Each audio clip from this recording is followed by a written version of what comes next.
keluarga, saudara-saudara dan sahabat, dan juga Bapak Muslim yang ada di mana. Langsung saja, semoga waktu kita menjadi berkah untuk mendapatkan tambahan keimanan dan tauhid kita pada diri kita. Jemaah, mari kita niatkan, kita posisikan hati kita untuk mengikuti kajian pada hari ini. Semoga berkah buat kita semua dan keluarga kita semua. Kita awali kajian ini dengan bacaan basmalah. Bismillahirrahmanirrahim.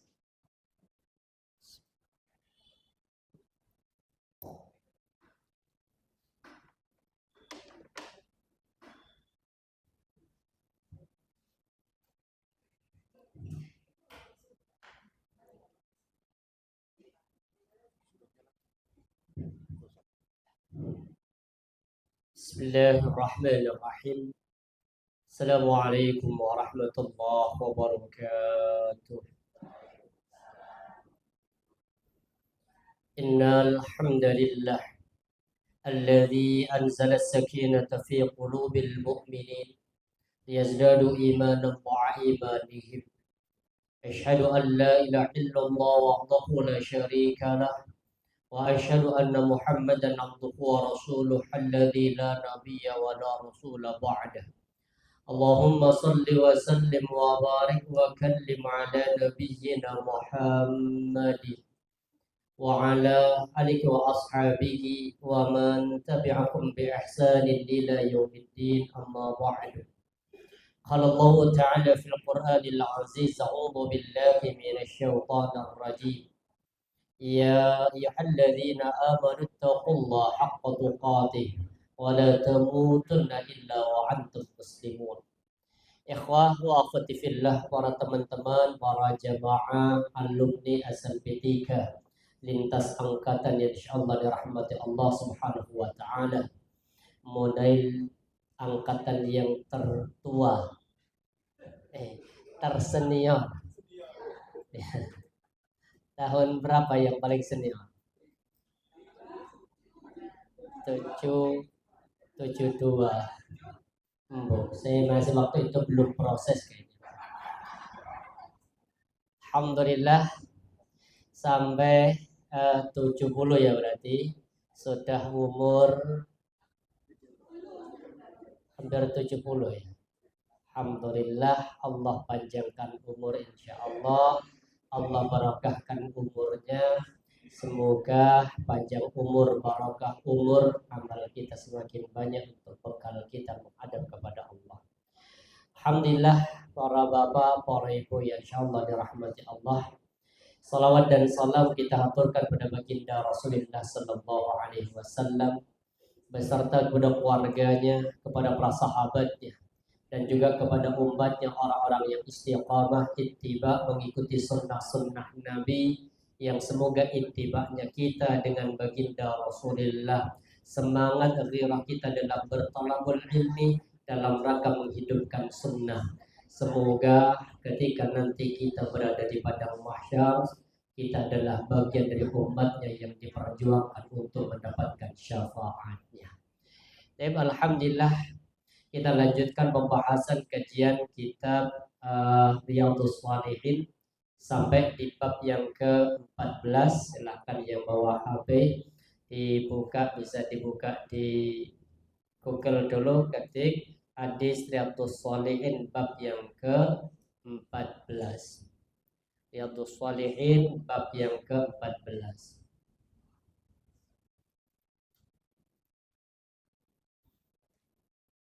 Bab 14 ini membicarakan tentang bagaimana Islam itu merupakan agama yang mudah atau agama yang banyak memberikan kemudahan kepada kita. Jadi alhamdulillah, pada dasarnya ini kalau kita buka yang kita hafal ayatnya itu surah Al-Baqarah 208. Insyaallah hafal. Ya ayyuhalladzina amanu. Seruan indah Allah kepada mereka orang-orang yang beriman. Panggilan cinta Allah kepada hambanya orang-orang yang beriman. Apa yang Allah minta pada kita? Udkhulu fis-silmi kafah.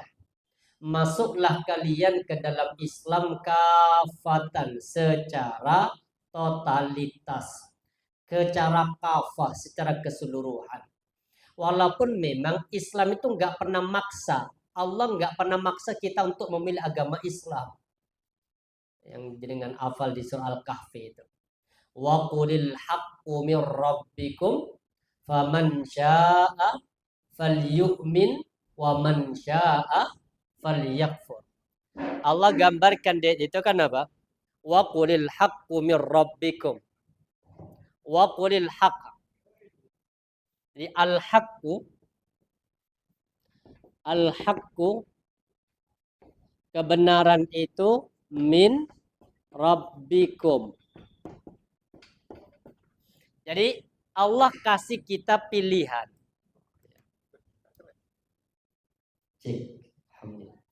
Jadi Allah kasih kita adalah pilihan al-haqqu, kebenaran.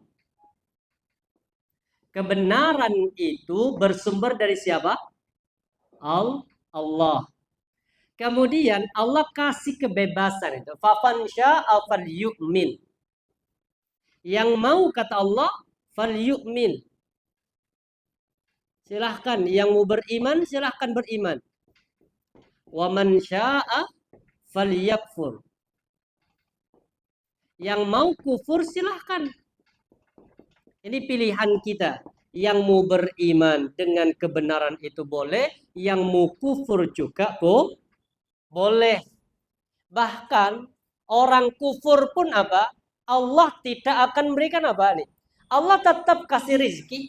Orang yang kufur pun tetap Allah kasih rizki. Orang beriman pun juga tetap Allah kasih rizki. Jadi mohon maaf, tidak ada kaitannya kekayaan dengan banyaknya ibadah yang dilakukan seseorang. Jadi nggak boleh sering kalimat apa? Rizki anak soleh. Seolah kalau nggak soleh nggak dapat rizki. Nggak boleh kalimat itu. Kemudian itu juga menunjukkan apa? Seolah-olah apa? Kita ini sudah soleh. Enggak. Kenapa? Karena urusan rizki itu tidak ada kaitannya dengan apa? Soleh atau tidak. Kenapa? Karena rizki ini bagian dari catatan takdir. Takdir itu mau kita ibadah atau mau tidak kita ibadah, kalau memang jatah kita mesti dapat. Kalau bukan jatah kita, ya nggak dapat. Kenapa nggak dapat? Karena memang itu jatahnya orang. Dan walaupun sudah berada di samping kita atau di depan kita hanya tinggal makan. Saya kemarin itu diundang, yang jamaah ngundang itu, gak enak nggak datang. Acara apa Bu? Acara ini apa? Lamaran. Habis kajian dari pagi belum sarapan kan. Kajian kemarin subuh, kajian jam 6, kajian jam 8, kajian acaranya jam 10. Saya datang jam 10 nunggu sampai duhur, gak kelar-kelar acaranya. Acaranya di dalam, saya diundang di luar sama tetangga-tetangga di luar. Di dalam acaranya ngobrol perkenalan. Ini kami bawa rombongan keluarga segini. Kan kita nggak teluk ke sopo juga nggak penting juga kan. Tantri sampai duhur gak mari-mari. Ya Allah, nasi sudah siap di sini, tapi kan gak mungkin kita makan karena acara belum selesai. Saya mau makan jajan, perut kedelapan, bener kemarin ini. Perut lapar, buah nih buahnya, tapi kan gak mungkin sambil makan karena apa? Tamu yang datang dari ini belum kelar di dalam ngobrol. Ini kami bawa ini kan orang mana? Orang luar itu. Uwa itu apa orang? Ya manggil itu kan. Uwa itu. Itu ya Allah ceritain panjang kan. Kita dengerin gak mari-mari kan. Sampai kemana? Aduh, ada nih saya tak tinggal aja. Setelah tak tinggal sholat, Ustaz di mana? Saya pulang Bu. Lu Ustaz gak makan dulu. Saya dari tadi pagi Bu nunggu Bu. Kamarnya. Ya wis. Akhirnya saya khusnudon ya Allah, kalau bukan rezeki ya. Akhirnya sampai di rumah gak masak pisang. Masuk angin akhirnya. Karena emang ya Sabtu itu kan biasanya dapat apa? Wis gak usah masak, biasanya dapat makan. Ternyata ya Allah. Akhirnya benar. Sampai rumah masuk angin. Sudah. Gopo istri. Nasi ada, cuma lauknya enggak ada. Ayo, udah sabar tak bikinin apa? Bakso, telur tuh daripada. Sampai akhirnya tak makan, kok gak no rasa. Ya Allah lali ya, gak tak uyah. Ya wis. Alhamdulillah. Nikmat ya.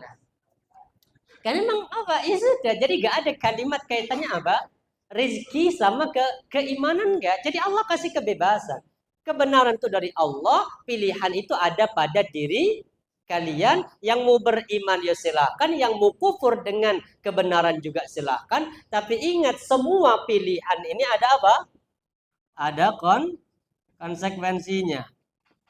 Apa konsekuensi? Kalau kita memilih mukmin, memilih Islam, maka kita siap untuk diatur. Makanya disebut dengan Islam. Apa arti Islam? Ya, berserah diri.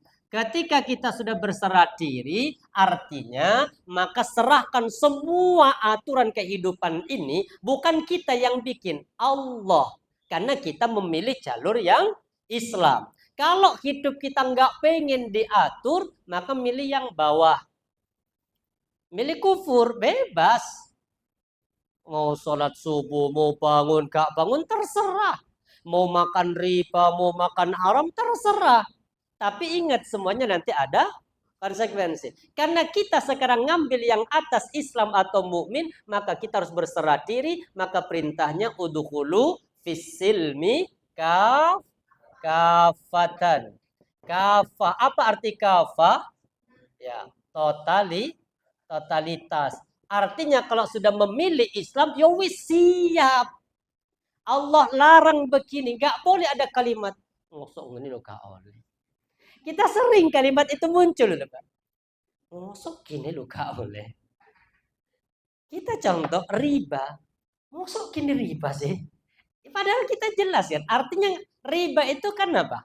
Riba itu secara bahasa itu artinya tambahan.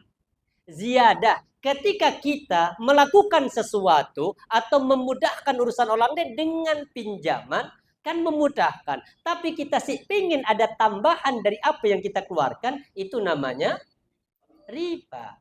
Nah ini kan berlaku banyak di sekitar kita. Contoh di PKK. Nggak pakai bahasa riba sekarang, lebih halus. Bukan. Ini potongan ini administrasi. Atau kemudian apa? Ya seikhlasnya. Supposing minjem, naruh ke uang kas seikhlasnya. Atau biasanya apa? Pakai bahasa apa namanya? Bukan, sukarela. Orang suruh bayar itu mesti gak suka. Mesti yo gak rela. Nah terus apa bayar? Terpaksa. Sama kayak jenengan deh, Bu. Parkir motor, mobil diam di pinggir jalan, kita nggak turun. Hanya mungkin apa? Kemudian prit. Ya, Kak bayar. Dimarahin, bayar yuk kita juga gak markir. Makanya itu kan berat hukum kayak gitu. Maka jelas ketika kita sudah memilih yang atas ini kafah, totalitas. Kenapa ayatnya turun? Ada sahabat itu namanya Abdullah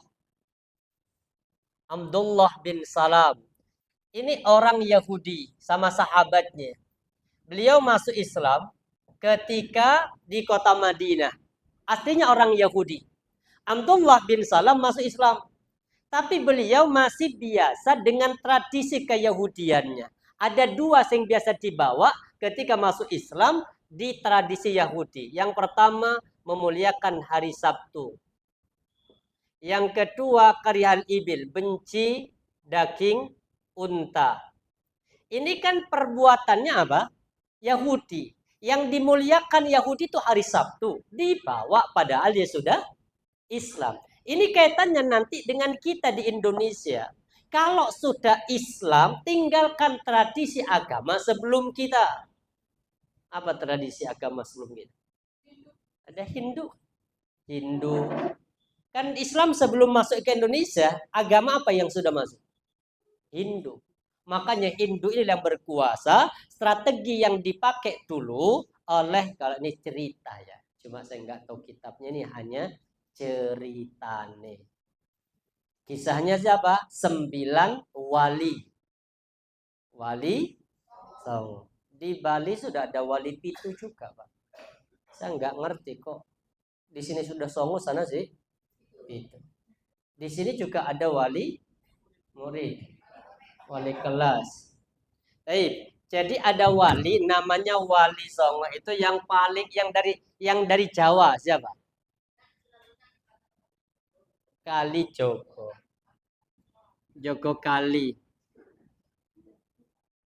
Sunan Kali Jogo. Strategi yang dipakai, kalau yang lain itu kan orang luar. Yang dari Jawa itu hanya Sunan ini, Sunan Kalijogo. Nama aja siapa? Raden Rahmat. Ini pelajaran Anda dulu, saya sampai Kak masuk. Saya juga nggak hafal wali-wali. Ya, kemudian ini sejarahnya. Strategi yang dipakai pernah terjadi pertemuan ini.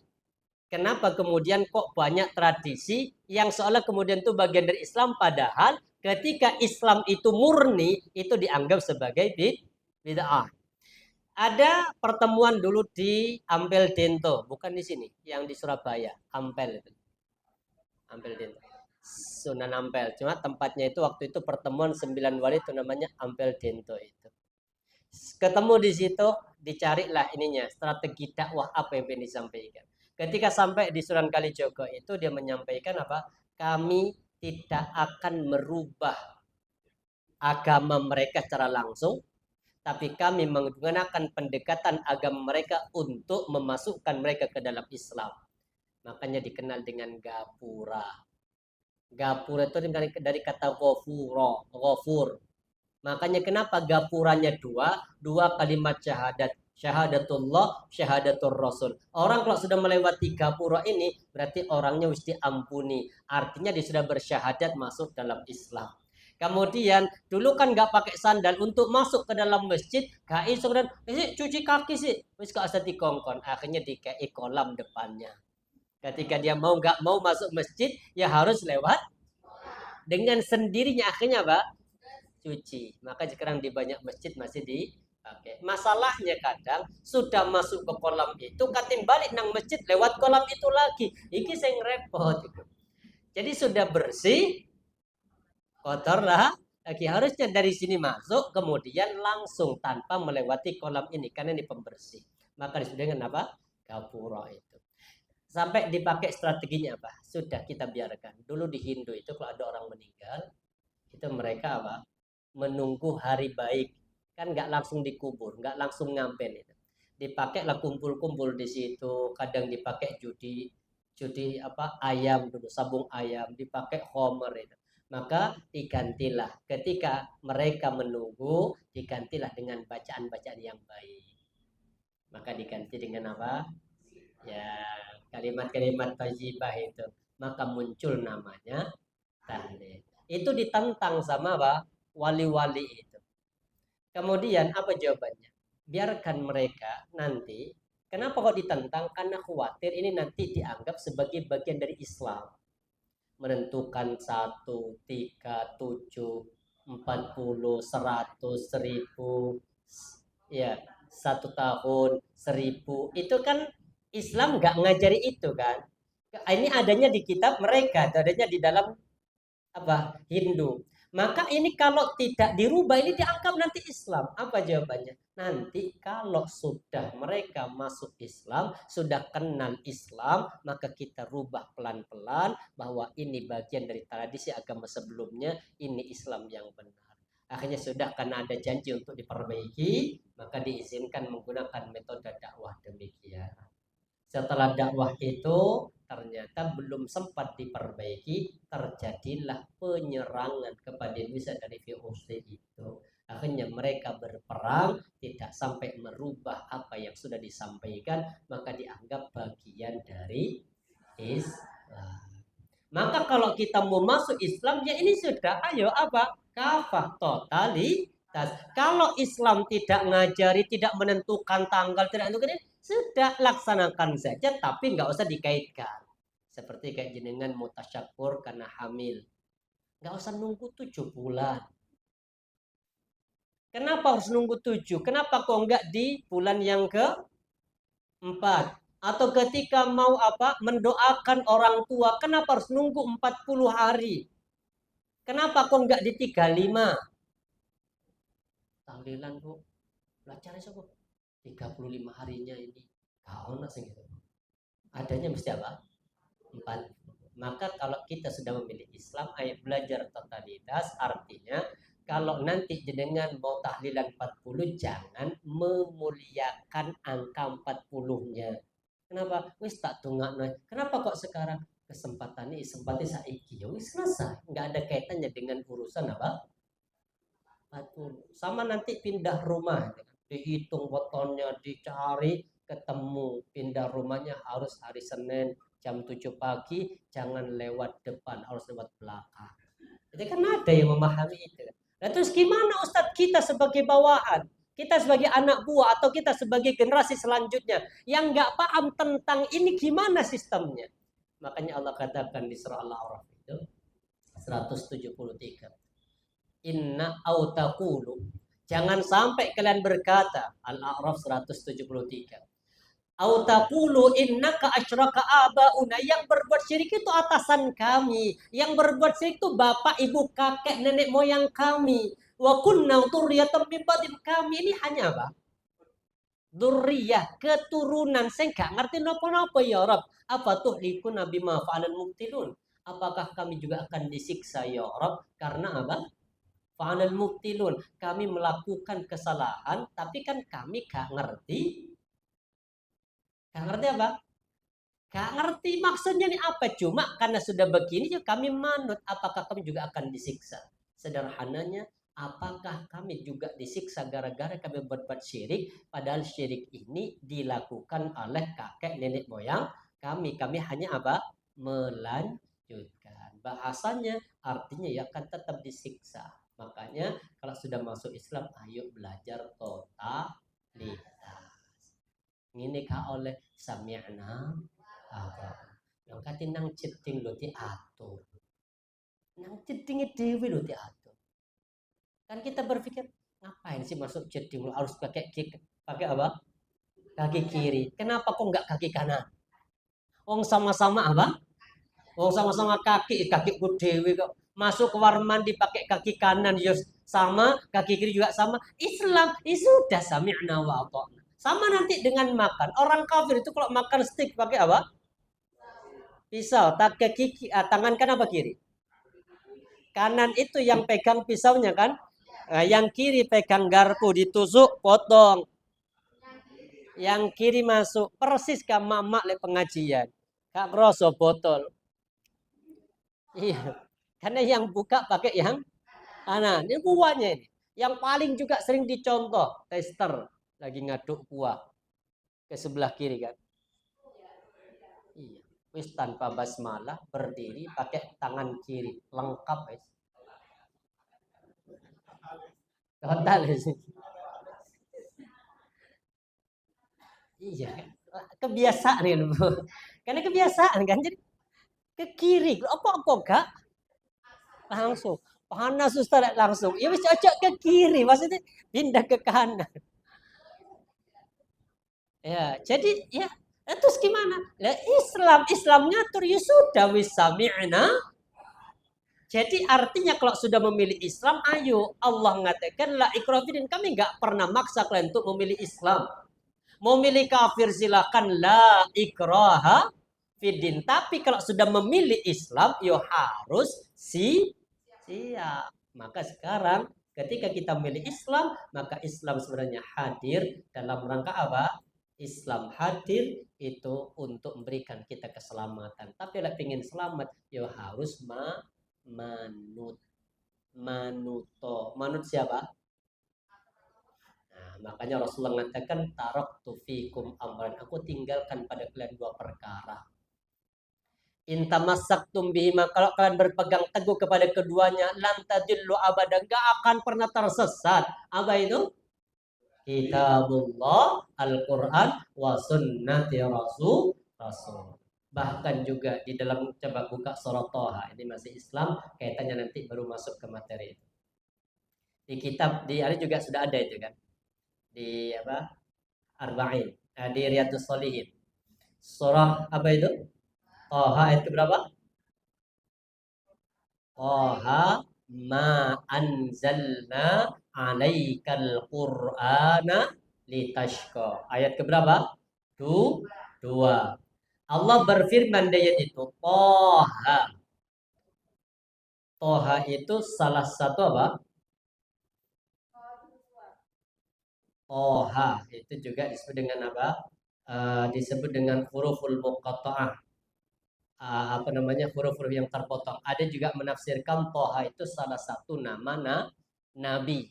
Nabi Toha. Baik, apa kata Allah? Ini kan yang dibaca, dipelajari sama adiknya Umar bin Khattab. Umar saat itu sedang marah karena kota Makkah itu diacak-acak versi Umar oleh siapa? Oleh Rasulullah itu. Tradisi-tradisi yang sudah turun-temurun, yang sudah paten, tiba-tiba datang Nabi membawa ajaran Islam, membawa ajaran baru yang kemudian bertentangan dengan keyakinan jahiliyah. Akhirnya Umar pedangnya dihunus. Umar ini sudah dikenal kalau dia sudah memegang pedang dan sudah dihunus, dia tidak akan pernah kembali sampai keinginannya itu tercapai. Itu Umar.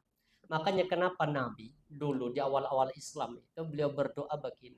Allahumma a'izzal Islam bi ahada umarain. Ya Allah, muliakan agama Islam ini ya Allah.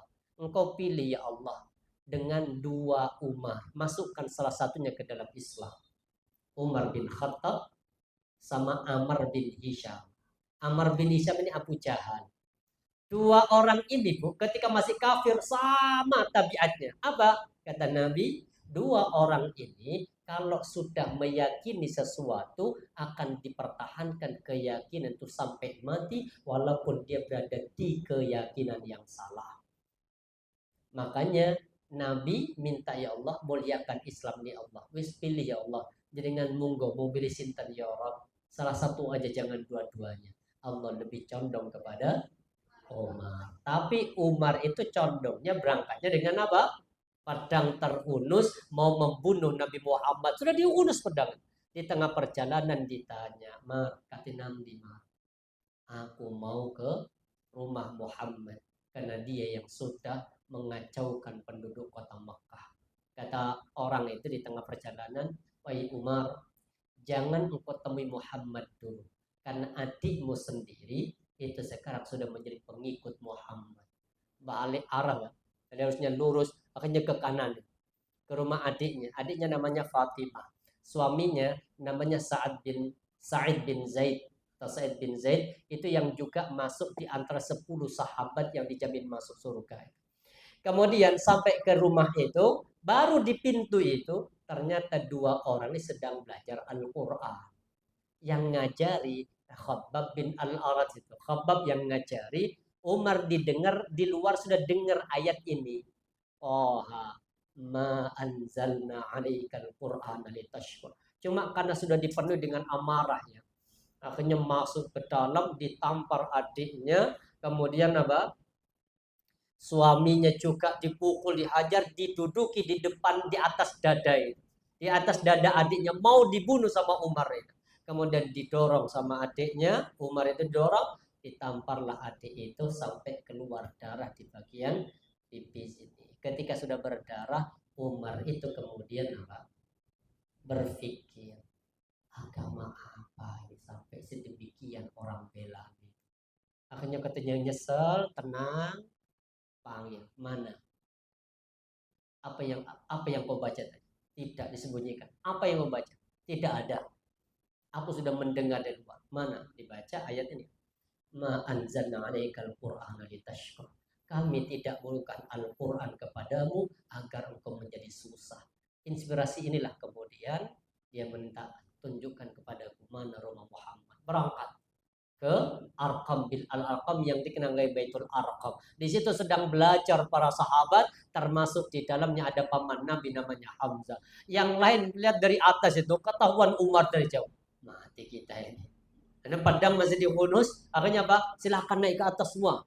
Hanya di belakang itu, di bawah itu hanya tinggal dua, Rasulullah sama Hamzah. Kalau nanti dia mau apa-apa, biar aku ya Rasul yang menghadapi. Ketika datang ke sana, dia tunduk, dipegang pundaknya. Tidakkah datang? Alam ya'ti lilladzina. Tidakkah datang antah sya'qulubuhum lidzikrillah. Bukankah sudah saatnya wahai Umar engkau untuk apa? Berpikir, berzikir kepada Allah, tunduk kepada Allah. Habis itu dan masuk Islam. Jadi Al-Quran datang itu bukan untuk menyusahkan. Islam datang itu bukan untuk menyusahkan, tapi Islam datang itu untuk memberikan solusi. Makanya semua masalah itu sudah ada solusinya dalam Islam. Semua ada. Gambar contoh. Contoh gini nih, riba ya. So Islam riba. Lah Islam ngasih solusi. Iya, solusinya apa? Ganti ojo riba. Lah terus apa solusinya? Jual beli. Kemudian apa? Nikah, perzinahan. Itu haram. Lah terus gimana cegah haram biar tetap bisa menikah? Maka muncul namanya pernikahan. Jadi Islam itu datang. Dan Islam ketika datang, tradisi jahiliyah yang bagus sesuai dengan Islam itu dipertahankan. Tradisi yang bertentangan itu yang dihilangkan. Makanya jangan sampai ada istilahnya apa? Islam itu, ini kalimat yang benar. Islam itu datang untuk mengislamkan Nusantara. Bukan apa? Menusantarakan Islam. Ingat, Islam datang untuk mengislamkan Nusantara, bukan menusantarakan. Paham maksudnya? Jadi kalau datang Islam ini datang di Indonesia untuk mengislamkan orang Indonesia. Bukan justru Islam datang kemudian apa?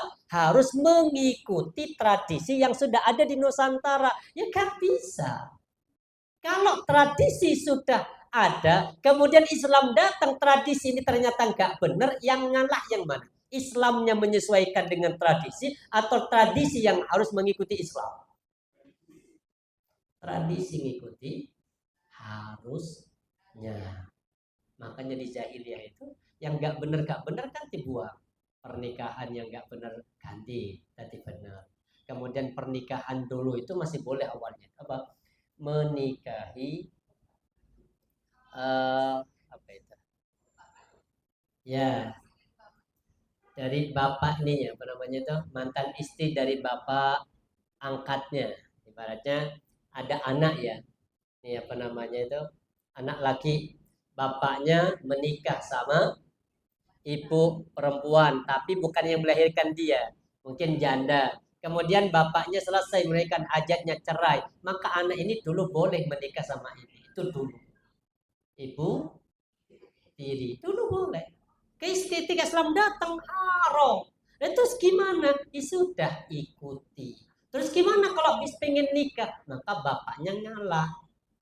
Karena kalau sudah menikah sama bapak, maka anak bawaan bapak, anak bawaan ibu menjadi mahram kepada keduanya. Yang kedua mahramnya abadi, tidak boleh dinikahi. Jadi Islam datang bukan untuk menyusahkan, tapi Islam datang untuk memberikan solusi. Makanya diizinkan namanya poligami. Poligami itu kan juga apa? Kayak bahasa kita itu kayak apa? Keluar darurat itu apa? Ya pintu darurat itu, exit apa ya, emergency exit. Emergency maksudnya gini, kalau contoh ya, ada seorang suami yang mungkin mohon maaf punya kekuatan di situ, dia syahwatnya kuat, tapi kalau punya satu istri, dia khawatirkan di saat istri lagi haid, khawatir, maka Allah izinkan ada solusi dengan cara apa? Poligami. Puasa itu kan siangnya. Nah, itu kan solusi siangnya dengan apa? Puasa. Malamnya iki apa terus? Maka solusi Allah hadirkan namanya apa? Poligami. Asalkan sesuai dengan syariat itu sah dan halal, yang penting Jadi Islam itu datang untuk berikan solusi, bukan justru untuk memberatkan. Di surah yang lain, yang di kitab itu, apa insya Allah itu surah apa? Masalah puasa. Syahrul Ramadan alladzi Al-Baqarah ayat berapa? 185. Syahrul Ramadan alladzi unzila fihi al-Qur'an. Ini masih pengantar ya. Bagaimana Islam itu berlaku mudah. Bulan Ramadan adalah bulan di mana Al-Qur'an diturunkan. Apa fungsinya Al-Qur'an? Hudal linnas, petunjuk bagi manusia. Al-Baqarah 185. Kemudian wabayyinati minal huda wal furqan, dan sebagai penjelas dari apa? Dari petunjuk wal furqan, dan sebagai pembeda. Ini ayatnya. Faman syahida minkum syahra falyasum. Barang siapa yang melihat bulan maka berpuasalah. Syahidah. Kata syahidin nanti akhirnya penafsirannya berbeda. Ada yang harus ngincang pakai mata, ada yang cukup pakai ilmu. Enggak tahu. Besok ini tanggal 1. Tanggal 1 Dzulhijjah. Bareng apa beda? Sama ya. Kalender sama ini sama. Kalau sama aman. Nah, sekarang masalahnya nanti motongnya itu loh, repot gitu. Berapa tahun yang lalu kayaknya nggak sama. Jadi tahun lalu nggak sama kayaknya. Jadi bingungnya apa? Yang hari raya duluan. Melo apa?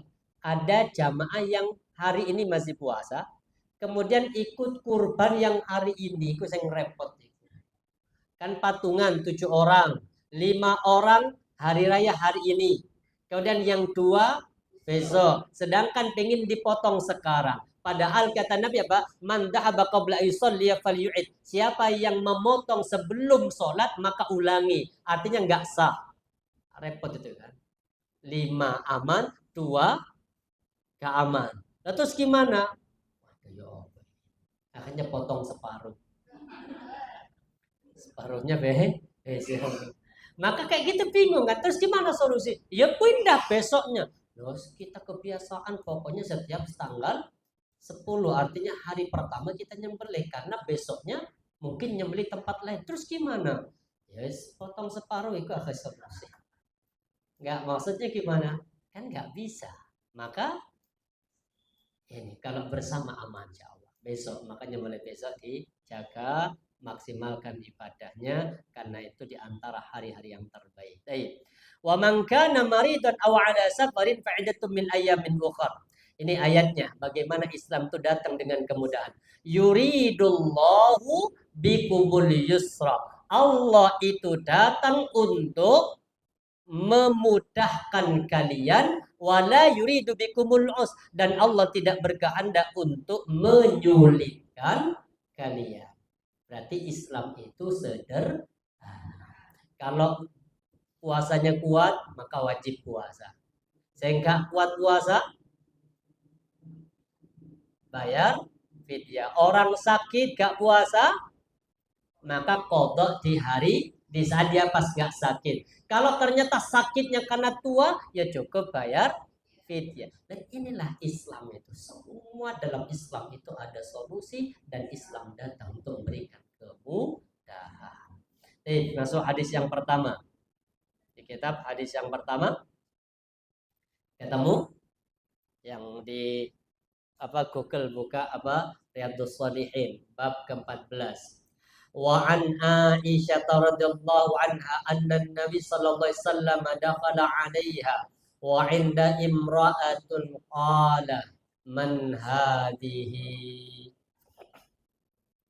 Kita cek hadisnya, riwayatnya Sahih Al-Bukhari dan Muslim. Dari Aisyah radhiyallahu anha anna Nabi sallallahu alaihi wasallam dakhala 'alaiha. Rasulullah itu masuk ke dalam rumahnya Nabi. Wa indaha imra'atun. Di sisi Aisyah ada seorang wanita.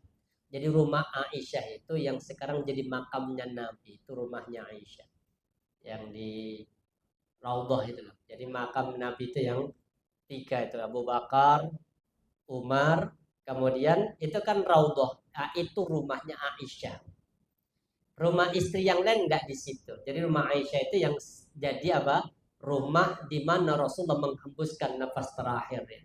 Dan Aisyah di dalam kisah, saya belum melihat hadisnya, cuma kisahnya masyhur. Aisyah itu pernah bermimpi. Dalam mimpi beliau itu didatangi 3 bulan, 3 rembulan. Datang dalam mimpinya itu. Kemudian apa? Beliau gak cerita itu, artinya gak ngomong. Ternyata 3 rembulan itu artinya di rumah beliau.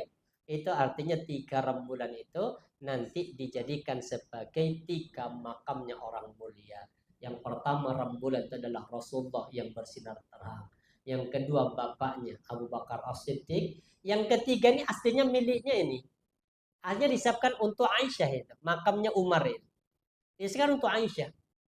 Kemudian Umar itu ketika jadi khalifah di saat sudah kondisi apa mungkin sudah terasa itu karena memang para sahabat itu kan kroso. Bahkan Utsman berkata begini, apa? Aku bermimpi besok aku buka puasa bersama dengan Nabi. Itu Utsman. Ternyata benar. Di saat hari itu hari Senin, beliau puasa sunnah itu niat sudah waktunya menjelang subuh selesai sahur beliau itu dibunuh dengan rumahnya dikeroyok. Jadi beliau sadar apa? Aku mimpi buka puasa sama Rasulullah itu benar artinya berjumpa dengan Rasulullah SAW. Jadi kemudian Umar datang, wahai Aisyah, bolehkah kalau aku yang di situ? Setelah dipikir panjang, Aisyah mengizinkan. Ya sudah, nggak apa-apa. Nanti biar aku di Baqi. Jadi makamnya Aisyah itu yang di Baqi. Setelah itu apa? Setelah Umar itu sudah sakit kan ditusuk, nggak langsung meninggal, sempat dirawat, minta kepada anaknya namanya Abdullah, wahai Abdullah, tolong datangi lagi Aisyah, minta izin, apakah boleh kalau aku dimakamkan di samping sahabatku Abu Bakar? Kemarin aku izin karena sebagai khalifah, sebagai pemimpin, mungkin gak enak kalau ditolak itu. Kalau sekarang kan aku sudah nggak pemimpin, artinya apa? Ini orang biasa. Coba apakah ditolak apa sama Aisyah itu? Akhirnya datang, ternyata tidak ditolak. Karena itu bagian dari tanda 3 bulan itu, 3 rembulan itu salah satunya adalah Umar bin Khattab. Rasulullah masuk ke rumahnya Aisyah. Di rumah Aisyah ada tamu perempuan. Kemudian ditanya, ya Aisyah, man hadi? Siapa wahai Aisyah? Maka kemudian Aisyah berkata, hada fulana, ini perempuan ya Rasulullah, tudzakiru min salatiha, sing terkenal ya Rasul. Terkenal apanya? Salatnya ya Rasul. Ini apa? Salatnya tuh luar biasa. Tuh, persis kayak ibu-ibu itu. Panjang salatnya. Bahkan apa? Salat duhur yang dibaca rakaat pertama al-mun. Oh, rakaat yang kedua al-waqi'ah. Iya, kan itu ayat pertama. Allah. Lempun. Yang penting itu apa? Yo yo om. Padahal benar. Salat itu kalau mau ikut Nabi. Salat itu kan harus disesuaikan dengan apa? Jenis salatnya. Jadi salat itu kalau mau ittiba pada Nabi. Bagaimana sepanjang pendeknya salat Rasulullah. Kalau salat duhur 2 rakaat panjang, 2 rakaat pendek. Ini kalau salat duhur. Kalau salat asar 4 rakaat pendek. Kalau salat maghrib ayat apa? Ayat pendek. Jadi kalau ini dari wadduha ke belakang, itu kalau salat maghrib. Kalau isya apa? 2 rakaat panjang. Apa yang dibaca? Sunnahnya minimal ada 3. Pertama al-lail. Kemudian asyam. Habis itu al-a'la. Atau al-ghasyiyah. Ini kalau salat Isya. Dengan kalau salat Isya sendiri Bu takbir Allahu Akbar. Hal ataka hadithul ghasyiyah. Itu standarnya. Jadi 15 ayat sampai ke 20 ayat kalau salat Isya. Standarnya itu. Kalau salat subuh panjang. 2 rakaat panjang. Panjang. Minimal apa? Standar kalau Nabi itu biasanya 60 ayat. Sampai ke 100 ayat itu kalau sholat subuh. Makanya kan nggak ada ba'diyahnya. Kenapa? Karena sholat subuhnya panjang.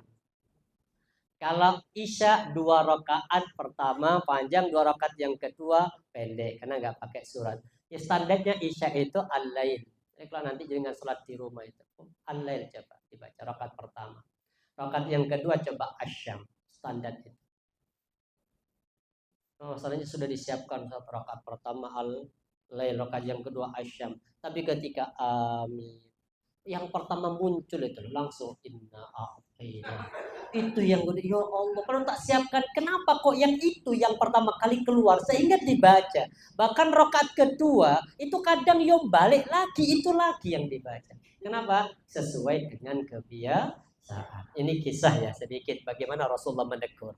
Kemudian apa? Ini terkenal dengan sholatnya. Lihat kalau Rasulullah mengatakan apa? Jangan demikian ini katanya. Ini si ya Rasul. Perihal sholatnya wanita tadi yang sangat luar biasa tekunnya atau panjangnya atau bagusnya.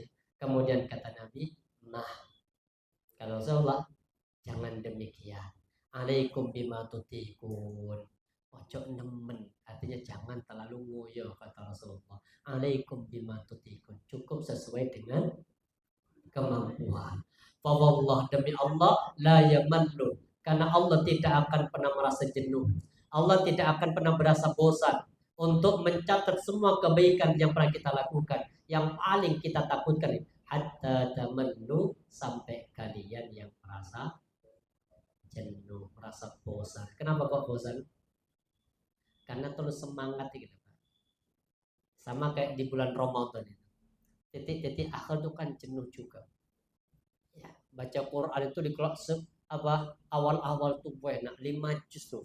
Hari pertama bisa. Iya. Saya hari pertama itu 5 juz. Enteng tiba ya. Ya Allah, setelah masuk 10 hari yang kedua itu jangankan 5 juz, 3 juz gitu. Maka apa jadi benar. 10 hari terakhir sudah apa? Masjid sudah mulai sepi, kemudian perumahan sudah banyak yang mulai mudik, wis kebayang apa.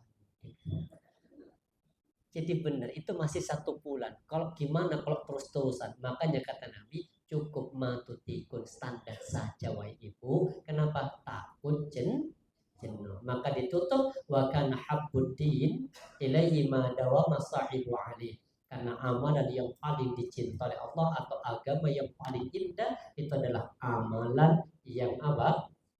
Sedikit tapi kontinu. Istiqomah bukan istiqomah. Jadi ada perempuan yang bertamu ini masyhur karena apanya? Ibadahnya sama Rasulullah. Nah, jangan gitu, standar saja. Apalagi perempuan. Perempuan itu jangan terlalu alim. Iya. Kenapa? Karena perempuan itu syarat untuk masuk surga itu enggak terlalu berat. Beda dengan laki. Jadi perempuan itu untuk masuk surga, ini tuh wanita masuk surga jauh lebih mudah daripada laki-laki. Syaratnya apa? Idza sallat al-mar'ata khamsaha. Salat 5 waktu. Ini tugasnya perempuan. Yang kedua wasamat syahraha. Puasa Ramadan saja. Yang ketiga wahafidat farjaha, menjaga kehormatan atau kemaluan. Di sini aja syaratnya. Yang keempat, wa ata'az zaujah, mentaati. Mentaati siapa? Suami suami sendiri. Ini aja, 4. Enggak jadi tak tulis kok, suaminya sendiri, bukan suami tetang. Lah gimana yang enggak punya suami? Ya, baik. Ini pernah aja perempuan itu, ini aja itu sudah membuka apa? 8 pintu surga. Ini berlaku untuk perempuan. Kalau laki nggak bisa. Jadi perempuan itu ini aja sudah mengantarkan ke 8 pintu surga. Dari sini sholat 5 waktu. Kenapa ditempatkan nomor 1? Karena yang paling sulit itu perempuan menjaga sholat di awal waktu. Yang paling sulit di situ. Kenapa sulit? Karena tidak terikat dengan iqomah. Kalau laki itu kan adzan, dia sudah ada apa? Dia sudah ada niatan, wis 10 menit paling ini koma. Dianya langsung ke masjid. Kalau perempuan itu kan ada pada dirinya. Makanya sabar yang paling sulit itu namanya sabar ikhtiari. Ikhtiari. Ikhtiari itu artinya sabar yang ada pilihan. Kalau sabar ittiror, sabar nggak ada pilihan, mau nggak mau harus sabar, itu gampang. Artinya, ya siapa pemane gitu. Kayak jenengan contoh ibu. Ada orang pinjem duit ke jenengan. Gak balik. Terus disuruh apa namanya? Sabar. Kenapa sabar? Karena kita mau lapor polisi juga belum tentu balik. Orang itu mau dimasukkan penjara juga gak balik. Sedangkan untuk masukkan orang ke penjara butuh bukti, butuh duit. Ketika dia masuk penjara justru dia nggak iso kerja, malah tambah gak balik. Nah, terus gimana? Itu namanya sabar apa? Ittiror, terpaksa. Jadi sabar dipaksa. Itu namanya ittiror, darurat itu. Sabar darurat itu. Sabar yang paling sulit yang ini, ikhtiari. Ikhtiar itu artinya apa? Sabar untuk yang ada pilihan. Kan kita disuruh sabar dalam 3 hal. Sabar kita tuh hanya 3. Kata Rasulullah apa? As-sabru talatatun. Sabar itu ada 3. Apa saja sabar 3 itu? Pertama, sabrun. Ada sabrun. Pertama, sabrun anil musibah. Nih, musibati. Sabar ketika menghadapi musibah. Yang kedua, sabrun ala ta'ah. Ta'ati. Sabar dalam taat. Yang ketiga, sabrun anil maksiyati. Sabrun anil maksiyati. Sabar dalam menjauhi maksiat. Dari 3 jenis sabar ini Bunda, yang paling sulit yang mana? Sabar dalam menerima musibah. Sabar dalam taat. Sabar dalam menjauhi maksiat. Dari itu, sabar yang paling berat yang mana? Yang 3 ini. Yang paling berat yang mana? Yang paling sulit ini. Nomor 3. Ini yang paling sulit. Kalau nomor 2, ayo sholat. Tapi kemudian apa? Jauhi kemaksiatan. Itu yang paling gak bisa.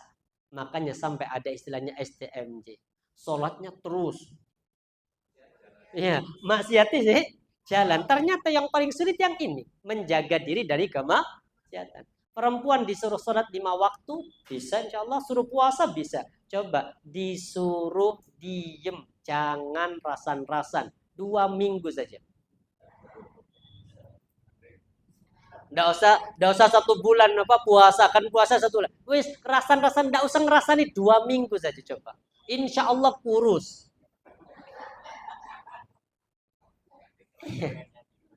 Dan benar, yang paling sulit kan yang ini. Makanya perempuan itu ini aja sudah, ini sudah mencukupi. Cuma yang paling sulit kan ini aja Pak. Ini sholat 5 waktu, kadang sering ditunda. Kenapa sering ditunda? Karena ini tadi sabar ala ta'ah, sabar dalam menjaga ketaatan itu berat. Kenapa kok berat? Karena ikhtiari, ada pilihan. Mau di awal, mau di tengah, mau di akhir bisa. Maka ini perempuan ini aja dulu penuhi Ibu. Insya Allah surganya menanti bahkan 8 pintu surga. Hadis yang kedua. Kita cek hadis yang kedua. Ketemu? Masih di kitab hadis Arba'in. Hadis Riyadhus Shalihin. Wa an Anas radhiyallahu anhu qala ja'a talatu rahtin ila buyuti azwajin Nabi. Datang 3 orang ke salah satu rumah istri-istri Nabi. Jadi ini bukan datang ke 1 orang, tapi datang ke istri-istri Nabi, mengorek itu 3 orang datang ke istri-istri Nabi. Kemudian yas'aluna 'anil ibadatin Nabi SAW, 3 orang ini tanya kepada istri-istri Nabi tentang ibadahnya Rasulullah seperti apa. Kemudian apa? Falamma ukhbiru tatkala mereka dikasih tahu seperti ini, kemudian mereka itu apa? Menganggap apa? Kanum taqalluha. Seolah-olah menganggap ini. Mereka anggap amat sedikit saja ibadah Rasulullah. Jadi 3 orang ini kan apa? Nganggap nah tiba ayo ngono ya. Titik lah ini. Kata 3 orang. Wa qalu aina nahnu minan nabi sallam, kemudian mereka berkata, apa? Di mana kita? Maksudnya apa? Kita ini jauh perbedaan kalau dibandingkan dari Nabi Sallam, sedangkan beliau telah diampuni segala dosanya lampu yang kemudian. Jadi ketika meremehkan apa? Perbuatan Nabi baru sadar. Iya, wajar kan Nabi kenapa nyantai ibadahnya karena dosanya sudah diampuni. Sedangkan kami 3 orang ini dosa kami kan belum diampuni, makanya kami harus lebih di atasnya Nabi. Itu prediksi 3 sahabat ini. Berarti kalau ingin masuk surga, wong Nabi yang diampuni saja kayak ngono iku ibadahnya, sedangkan kita yang belum diampuni berarti harus melebihi. Akhirnya ekstrim ibadah 3 orang. Kita lihat. Pertama, wa ma ta'akhir. Qala haduhum, yang pertama berkata, amma ana, adapun aku, fa usallal laila abada, aku akan sholat sepanjang malam selama aku hidup. Artinya sahabat ini memilih aku tidak akan pernah tidur malam untuk ibadah. Persis kayak warung Madura. 24 jam. Hanya kiamat aja nanti tutup, buka setengah hari. Kiamat sih buka setengah hari. Sama 2 sekarang yang nggak boleh ditutup itu. Warung Madura sama dapur MBK itu nggak boleh ditutup.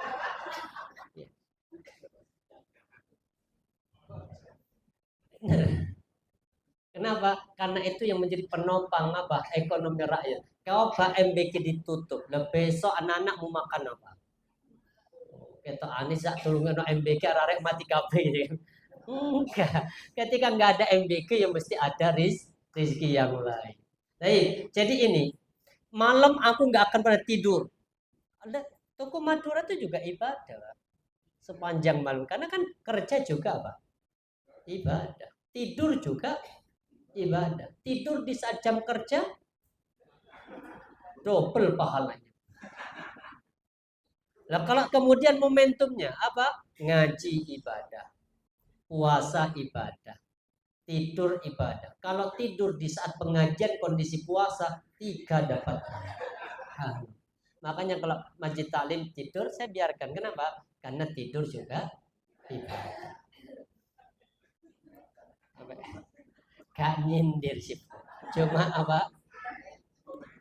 Ya ibadah, mencari ibadah kok disindir. Kadang saya yang paling nemen kalau ngisi pengajian mari subuh itu. Habis itu Bapak wis enak posisi itu kan. Benar kalau sudah bersandar itu ya Allah. Selonjor ya kan. Tangan dilipat. Mek kari ngenten itu. Apa? Bismillah. Sampai syuruk baru kemudian bangun. Setelah sholat syuruk langsung sarapan. Alhamdulillah. Pas sarapan gak turu itu Pak. Melek pas sarapan. Subhanallah. Sampai ada guyonannya juga guyonan. Cuma ya masuk akal juga. Kan orang itu untuk bapak nih ya. Saya gak ngantuk nanti pas di Jumatan ini. Orang yang dapat pahala terbesar siapa? Yang seperti unta? Yang datang pertama. Artinya rombongan pertama. Yang rombongan kedua kambing. Yang sapi. Rombongan ketiga kambing. Rombongan keempat ayam. Sisanya ndoke. Kak keduman doki ya telah paling. Nah ini kan tingkatan pahala yang didapat orang yang sholat yang bareng, tapi kualitas semangatnya berbeda. Ah, yang repot apa? Terus pensiun, datangi jam 11 kurang, ngambil soft depan. Ketika sudah sambil nunggu baca Quran surat Al-Mu'antik, ya kan? Ketika khutbah mulai tidur. Akhirnya unta sing didapat ucul nih, kan gak dia apa? Gak kita itu benar Pak. Itu kurang tepatnya begini dong. Apa? Dia pingin dapat pahala besar, tapi pas acara intinya tidur lah, ini gak pas. Lebih baik apa? Iya berangkat pas ketika inti kita tuh nggak tidur kan emang intinya itu kan khutbah itu kan. Khutbah itu kita nggak boleh bermain-main, nggak boleh apa kalau di zaman Nabi itu barang siapa yang main-main kerikil dulu kan pakai pasir itu kan, mungkin sambil lingkarkan khutbah Jumat kerikil tianu mungkin. Nah ini fakat lawo, ini sudah tidak mendapatkan pahala. Lo kok mana sampai nguruk ini? Sampai turun tuh. Habis itu Allah, tangi langsung. Allah Akbar. Empung ngentut apa enggak suara. Batal apa enggak kan tidurnya kondisi kayak gitu. Yang enggak batal itu kalau posisi tidurnya itu masih tidur, mohon maaf, pantat itu didudui. Artinya masih posisi kayak begini. Ini enggak batal. Tapi kalau sudah tidurnya kayak itu, ini kan pantat kan kebuka. Karena Rasulullah mengatakan al-ainan dibuka usai. Dua mata itu kuncinya pantat. Kalau dua mata kebuka berarti pantat kekunci. Artinya nggak mungkin ada kentut yang keluar kecuali diizinkan untuk keluar. Kan kentut itu kan apa? Kita tahan kan. Izinkan keluar berarti kan kita sadar. Tapi kalau pas mata tertutup berarti kuncinya kebuka. Kalau posisi kayak begini, ini nggak keluar. Kenapa? Karena kita dudui.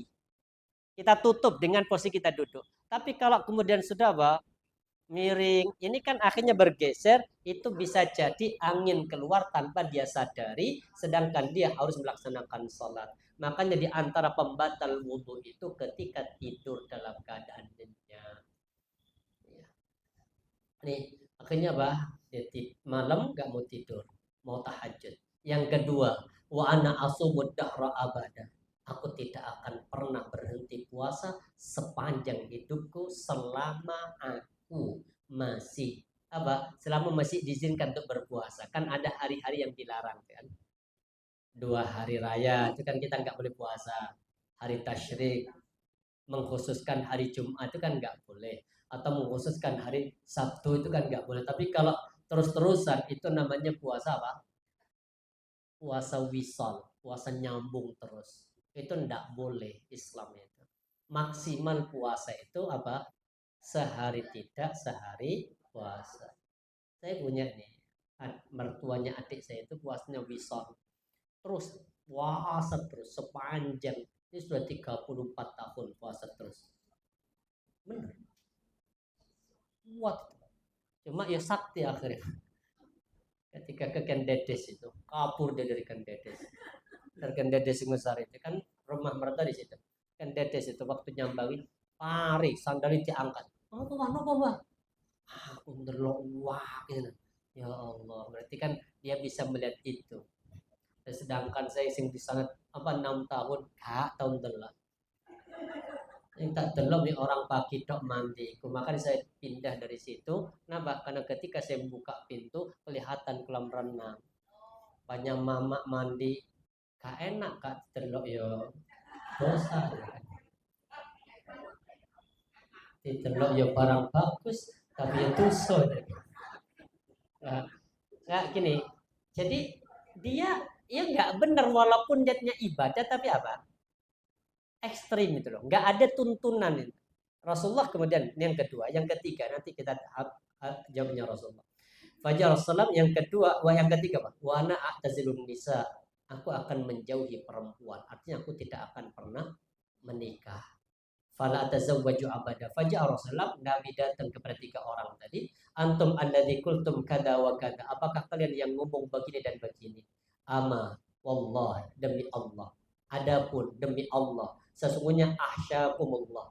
Aku orang yang paling takut daripada kalian. Berarti kan tadi di awal diapain Nabi? Nabi di awal direndahkan, diremehkan. Oh, mik ngono tok tamalin Nabi. Awalnya kan kita tanya pada istri-istri, oh ngono tok tamalin Nabi. Kemudian baru sadar setelah apa? Ya wajar ngono Nabi ngono karena diampuni. Sedangkan kita kan belum diampuni, maka harus lebih di atasnya Nabi. Dibantah sama Nabi apa? Aku orang yang paling takut kepada Allah di antara kalian. Bahas wa'atqakum lah, dan aku orang yang paling bertakwa di antara kalian. Walaupun tadi diremehkan, ternyata Nabi yang paling bertakwa. Maka Rasul mengatakan apa? Lakinni asumu iftarakan, tetapi aku berpuasa dan aku juga berbuka. Maksudnya tidak mungkin Nabi terus-terusan puasa. Apalagi di 10 hari pertama kan ada 2 hadis ya kan. Disunahkan kita memperbanyak puasa di bulan Dzulhijjah. Tapi dalam hadis yang lain, ma ra'aitu Rasulullah siyamin asraqatun. Aku tidak pernah melihat Nabi berpuasa selama 10 hari penuh. Belum pernah melihat, kata salah satu istri Nabi. Terus disuruh banyak puasa, tapi aku tidak pernah melihat Nabi berpuasa sepanjang 10 hari. Maka ada 2 hadis itu. Intinya kalau mau berpuasa 10 hari boleh sebagai bentuk keumuman hadis. Kalau mau ngambil puasa Daud saja 10 hari boleh, atau mau berpuasa Senin Kamis saja boleh, atau kalau nggak mampu minimal puasa pada hari Arafah. Jadi jangan sampai kemudian apa berlebihan, yang bahaya Pak. Belas gak ngelakoni itu juga salah. Wa usalli wa arkud. Aku juga tahajud, tapi aku juga tidur. Jadi Nabi itu malam beliau tahajud. Cuma kan apa? Nabi itu kan sholatnya itu disebut dengan sholat Daud. Ada 2 ibadahnya yang paling dicintai. Jadi Rasulullah mengatakan afdhalus syiyami ba Ramadan siyamu Daud. Jadi Nabi puasa apa? Puasa Daud. Ini masih puasa ini. Ya, saya kering. Jadi puasa Daud. Kemudian apa? Salat yang terbaik apa? Salat Daud. Nah, bayangkan. Ingat ya, ini maksud dari kalimat apa? Ibadah sunnah. Artinya ibadah yang paling dicintai setelah yang wajib itu ini. Pertama, puasa Daud. Apa puasa Daud? Sehari puasa, sehari tidak. Ini puasa yang terbaik dan teradil. Kenapa? Karena fisik juga punya hak. Makanya yang paling adil ya puasa ini. Hari ini untuk Allah, jasad kita puasa. Besoknya untuk jasad. Jadi artinya butuh nutrisi. Makanya jangan sampai puasa namanya puasa wisal. Kemudian sholat malam yang terbaik itu sholatnya Daud. Bagaimana sholatnya Daud? Pertama tidur. Rasul tidur apa? Setengah malam. Jadi mulai habis Isya itu langsung tidur. Gak usah ngobrol, gak usah ngopi, gak usah nongkrong. Habis Isya tidur setengah malam. Yang kedua, bangun sepertiga.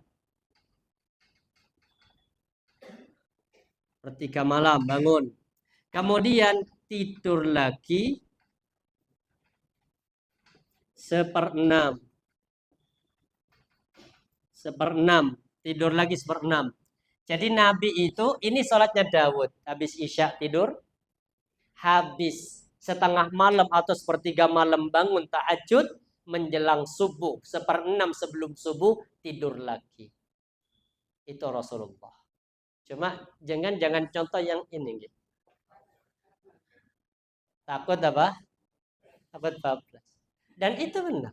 Artinya ibadah ini ibadah yang apa? Tawassut, pertengahan, yang relatif. Jadi tidak terlalu pada satu hak yang dipenuhi, tapi melalaikan hak yang lain. Kalau ngambil tiga ini, yang pertama tadi apa? Puasa. Hak apa yang dilalaikan? Hak badan sama hak apa? Keluarga. Kan keluarga itu juga butuh perhatian. Makanya hak badan itu ketika hanya puasa itu yang terlalaikan. Kemudian yang kedua, aku tidak akan pernah tidur sepanjang malam. Aku akan tahajud. Haknya apa yang juga diambil? Haknya badan. Hak keluarga.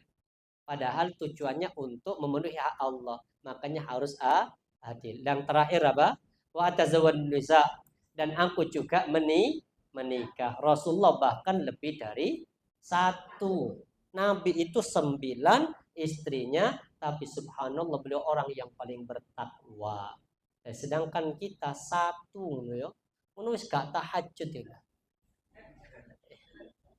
Itu basis satu. Gimana kalau sampai 4? Insya Allah gak bisa Baik, ini hadis tentang apa? Pentingnya untuk ittiba Rasul. Maka ditutup dengan apa hadisnya? Faman raghiba an sunnati, maka barang siapa yang membenci sunnahku falaisa minni, maka mereka bukan dari golonganku. Berarti kita dianjurkan untuk apa? Ittiba Rasul. Kita buka surah Ar-Ra'd. Dicek surah Ar-Ra'd, surah yang ke-13 ayat yang ke-38. Surah Ar-Ra'd dicek.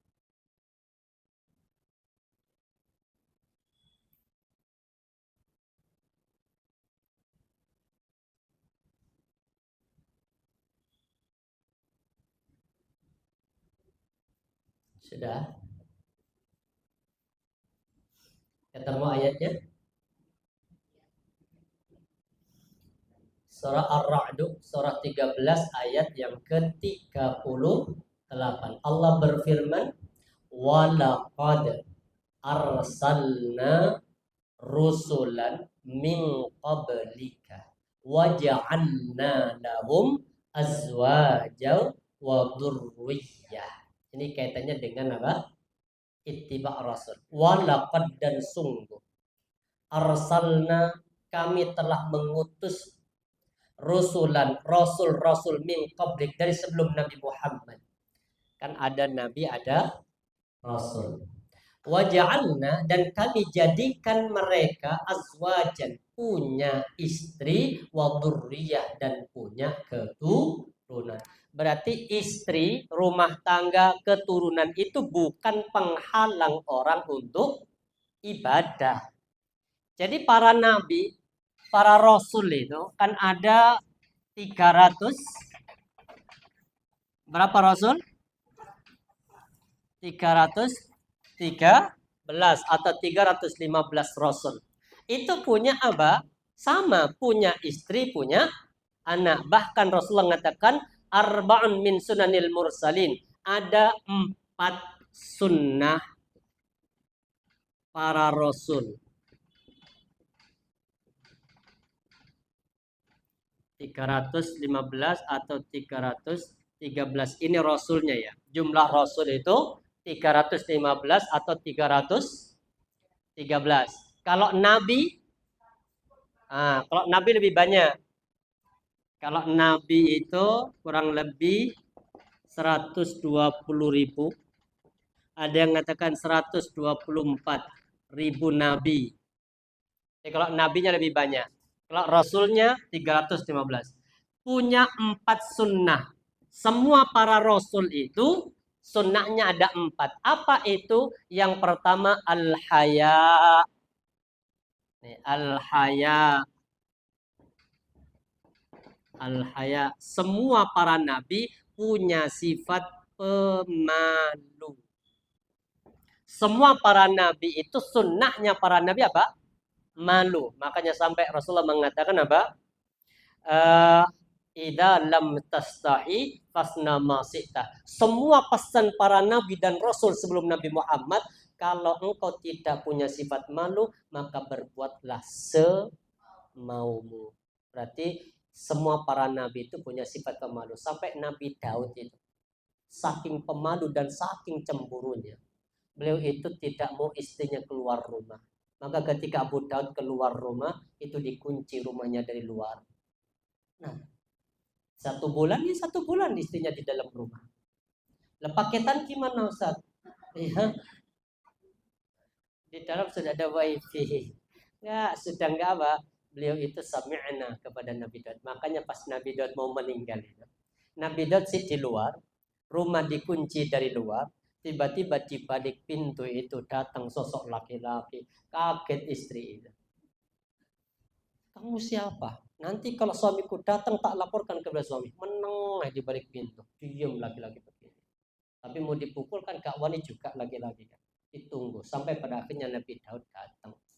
Ketika Nabi Daud datang ditanya, "Man anta? Kamu itu siapa?" "Aku adalah makhluk yang tidak ada yang aku takuti. Raja tidak ada yang aku takuti, tidak ada benteng yang tidak bisa aku tembus." Maka kata Nabi Daud, "Engkau malaikat maut." "Ya, aku ada malaikat maut." Jadi Nabi Daud itu ketika mau meninggal, itu malaikat maut datang duluan ke rumahnya, ditunggu di rumahnya. Iya, benar. Makanya kalau nanti dengan masuk ke rumah tiba-tiba ada orang laki-laki, mungkin maling. Itu nyata. Makanya malu itu. Sifat malu itu memang benar. Rasulullah aja subhanallah pemalu. Bahkan Nabi lebih pemalu daripada apa? Wanita yang dipingit. Malu. Kalau kita kan dia malu-malu. Cuma malu yang terbaik itu apa? Malu yang terbaik? Malu kalau umur bertambah tapi amal sama iman gak nambah. Iku sing isin. Iya. Nanti kita bahas bagaimana izin malu kepada Allah. Yang kedua, at-ta'attur. Wat-ta'attur, at-ta'attur. Ini sunnah Nabi. At-ta'attur. At-ta'attur itu apa? Senang berparfum. Jadi semua para nabi itu senang parfum. Makanya Bapak sunnahnya itu berparfum. Berpenampilan indah. Ke masjid ambil apa? Harum semprot. Kemudian sebelum masuk masjid sikat. Kenapa? Karena Rasulullah mengatakan kalau ada seorang laki-laki yang salat, maka di belakang laki-laki itu ada malaikat yang mendekat. Hadisnya. Jadi kalau ada orang yang laki-laki salat, maka di belakang itu ada apa? Ada malaikat yang ikut salat di belakangnya. Kemudian ketika orang salat ini membaca ayat, maka malaikat mendekatkan mulutnya ke mulut orang yang sedang salat. Sampai semua bacaan yang dibaca oleh orang yang salat masuk ke dalam mulutnya malaikat. Dan malaikat juga megap-megap kalau mulutnya bau. Itu benar. Makanya disunnahkan apa? Kalau kita mau ke masjid harus ta'atur. Harus apa? Berparfum. Terus bagaimana dengan perempuan? Perempuan juga ta'atur, tampil indah. Cuma kalau mau keluar rumah, jangan pakai parfum yang apa? Mengeluarkan aroma yang bisa menarik laki-laki. Karena kata Rasulullah, kata Umar kalau nggak salah, laki-laki itu fitnahnya ada di ujung hidung. Artinya kalau apa? Baunya enak. Perempuan kok pakai baju bagus dari belakang, ampun wana dikejar, ditelok, subhanallah, umur 80. Jadi nggak boleh perempuan nih. Yang ketiga as-siwak. Nih as-siwak. Ini sunnah Nabi. As-siwak. Ini sunnah Nabi. Kemudian yang terakhir at-tazawwaj wan nikah. An-nikah ini sunnah para nabi. 4 sunnah para nabi. Apa saja itu? Al-haya malu. Kemudian yang kedua apa? At-ta'attur, senang berparfum. Yang ketiga bersih bersiwak. Kemudian yang terakhir apa? An-nikah, yaitu menikah. Itu bagian dari sunnah para nabi dan itu kita belajar untuk mencontohnya. Tapi para zaman rahmati Allah, ini kita sampai di hadis yang bagaimana kisah para Rasulullah dan kisah para nabi. Salah satunya apa? Ibadah itu tidak menjadi penghalang untuk kita tetap apa? Berpuasa. Ibadah tidak menjadi penghalang untuk kita tidak berpuasa. Ibadah tidak menjadi penghalang kita untuk menikah. Ibadah juga tidak menjadi penghalang bagi kita untuk tidur malam. Intinya ibadah itu sesuai dengan kemampuan. Makanya silahkan pilih kemampuan yang bisa jenengan lakukan dari amalan sunnah itu apa. Istiqomahkan, semoga nanti matinya kita di atas pilihan ibadah yang sedang kita lakukan. Yang tidak punya kemampuan di tahajud karena mungkin orangnya ngantuan, ambil peran yang lain. Dia apa mungkin? Yang dia bisa tahajud, puasa mungkin, silahkan Daud. Kalau nggak bisa puasa Daud, mungkin yang lain. Sedekah, kalau bisa. Dengan yang mungkin punya apa kelebihan rizki, gak harus punya kelebihan rizki. Belajar untuk sedekah per hari habis subuh atau pas subuh itu. Gimana cara? Kalau ke masjid, bawa duitnya ke masjid, taruh di kotak amal. Lega ke masjid, taruh dengan bikin kotak amal di rumahnya. Kayak omblong aja maksudnya. Habis itu apa? Taruh tiap hari ketika mau sholat subuh masukkan. Nanti setelah dapat 1 minggu mungkin dibuka, kasihkan kepada yang berhak. Nanti 1 minggu lagi kasihkan lagi. Niatkan karena sedekah itu fadilahnya banyak. Salah satunya memadamkan murka Allah. Sedekah itu nanti kalau sudah masuk kubur mendinginkan kubur. Sedekah kalau nanti sudah bangkit maka dia akan dinaungi oleh sedekahnya dari panasnya matahari di padang mahsyar. Sedekah itu bisa memadamkan api neraka. Makanya Nabi mengatakan apa? Kata Rasulullah apa? Anfiku minan nar walau bisikki samratin. Silahkan kalian apa? Jaga diri, larilah kalian dari api neraka walaupun hanya dengan sepotong kurma. Artinya disuruh apa? Sedekah. Ini yang paling mudah bagi ibu yang bisa dilakukan istiqomah. Kalau jenengan mau sholat sunnah istiqomah terhalang nanti ketika haid. Kalau jenengan mau tilawatil Quran wajib juga kadang terhalang ketika haid. Kalau sedekah terhalang apa enggak? Enggak. Ustaz yang enggak haid gimana? Ya wis ambil kafe sing haid. Wajib jalan. Sebelum tidur apa? Wudu. Habis wudu baca Al-Baqarah. Habis Al-Baqarah Al-Waqi'ah. Habis Al-Waqi'ah Al-Mulk. Habis Al-Mulk Ar-Rahman. Insya Allah selesainya menjelang subuh. Dan kita berdoa kepada Allah.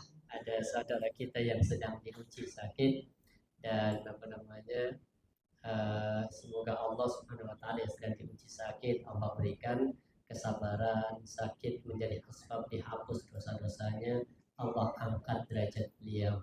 Yang hari ini tidak bisa hadir bersama dengan kita untuk kajian, barangkali ada urusan, semoga urusannya Allah mudahkan, minggu depan atau pertemuan selanjutnya bisa ngaji insya Allah, dan semoga Allah berikan ketika istiqomahan bersaudara di dunia karena Allah lewat sama-sama alumni dan insya Allah nanti bersama-sama di dalam surga.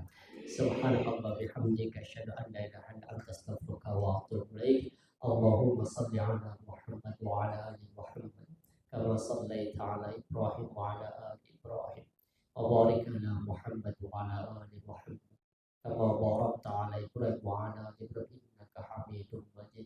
حمدا شاكرين حمدا ناعمين حمدا يوافي ويكافي مزيدا يا ربنا لك الحمد كما ينبغي لجلال وجهك الكريم وعظيم سلطانك. اللهم رب الناس أذهب البأس اشف مرضاهم أنت الشافي لا شفاء إلا شفاءك شفاء لا يغادر سقما. اللهم رب الناس أذهب البأس اشف مرضاهم أنت الشافي لا شفاء إلا شفاءك شفاء لا يغادر سقما.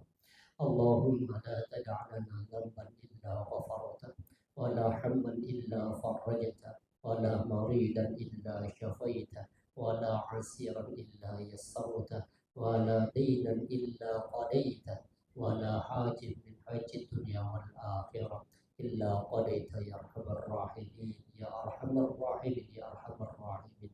ربنا هب لنا من أزواجنا وذرياتنا قرة أعين واجعلنا للمتقين إماما. ربنا آتنا في الدنيا حسنة وفي الآخرة حسنة وقنا عذاب النار.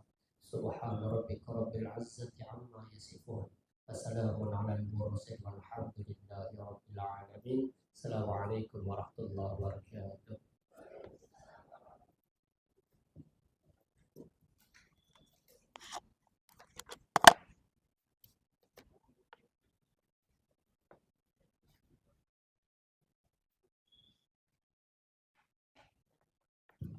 Alhamdulillahirrahmanirrahim.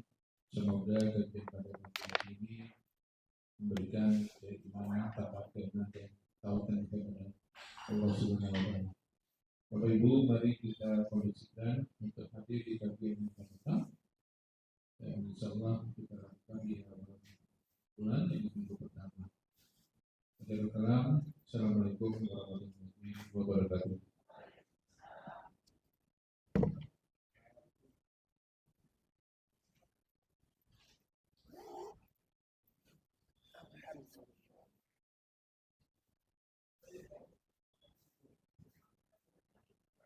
Sebelum bubar